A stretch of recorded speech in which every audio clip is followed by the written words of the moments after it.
বাংলাদেশিদের জন্য ওমানের ভিসা শিথিল ও কিছু পদে আবেদনের সুযোগ। বিশেষ প্রতিনিধি, মাসকাট, ঢাকা। বাংলাদেশি নাগরিকদের জন্য ওমানের ভিসা সংক্রান্ত প্রক্রিয়ায় বেশ কিছু পরিবর্তন ও নতুন সুযোগ তৈরি হয়েছে। 2023 সালের অক্টোবর মাস থেকে ওমান সরকার বাংলাদেশিদের জন্য সব ধরনের ভিসা স্থগিত করে রাখলেও বর্তমানে নির্ধারিত কিছু ক্যাটাগরি ও বিশেষ ক্ষেত্রে আবেদন গ্রহণ করা হচ্ছে। 1. 10টি সুনির্দিষ্ট ক্যাটাগরিতে ভিসা সচল। বর্তমানে সাধারণ শ্রমভিত্তিক বা ফ্রি ভিসা সম্পূর্ণ বন্ধ থাকলেও পেশাদার ও নির্দিষ্ট 10টি ক্যাটাগরিতে আবেদন গ্রহণের সুযোগ রয়েছে। এর মধ্যে উল্লেখযোগ্য: পারিবারিক ভিসা, ওমানে কর্মরত বা বসবাসকারীদের জন্য ফ্যামিলি জয়েনিং ও ফ্যামিলি ভিজিট ভিসা। পেশাদার ও দক্ষ কর্মীদের ভিসা, চিকিৎসক, প্রকৌশলী, নার্স, শিক্ষক, হিসাবরক্ষক ও বিনিয়োগকারী, ইন্ডিপেন্ডেন্ট ইনভেস্টর। জিসিসি এ রেসিডেন্ট ভিসা, জিসিসিভুক্ত অন্যান্য দেশে যেমন ইউএই, কাতার, সৌদি আরব ইত্যাদি। বৈধ আকামাধারী বাংলাদেশিদের জন্য ওমানের ভিজিট ভিসা।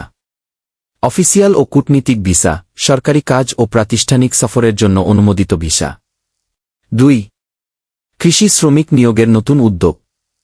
ওমানের কৃষি সংস্থা ওমান এগ্রিকালচারাল অ্যাসোসিয়েশন ওয়া এবং স্থানীয় সরকারের অনুমোদনে নিবন্ধিত খামার মালিকদের মাধ্যমে নির্দিষ্ট কোটায় বাংলাদেশি কৃষি শ্রমিকদের জন্য আবেদন গ্রহণ শুরু হয়েছে।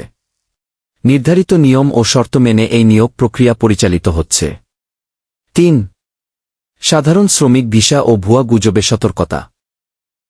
সাধারণ ও অদক্ষ ক্যাটাগরিতে যেমন সাধারণ লেবার ফ্রি ভিসা নতুন করে ঢালাওভাবে ভিসা চালুর যে খবর সামাজিক যোগাযোগ মাধ্যমে ছড়িয়েছে তা সঠিক নয়।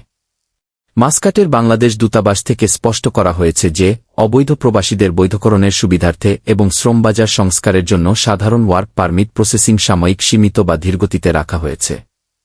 কোনো প্রকার প্রতারক চক্র বা দালালকে এ বিষয়ে অর্থ লেনদেন না করার নির্দেশ দেওয়া হয়েছে।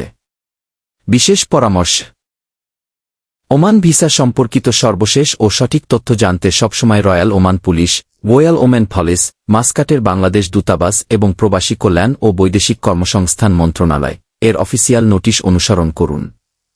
আমার বাংলা 24 চ্যানেল সাবস্ক্রাইব করে সাথে থাকুন। ধন্যবাদ।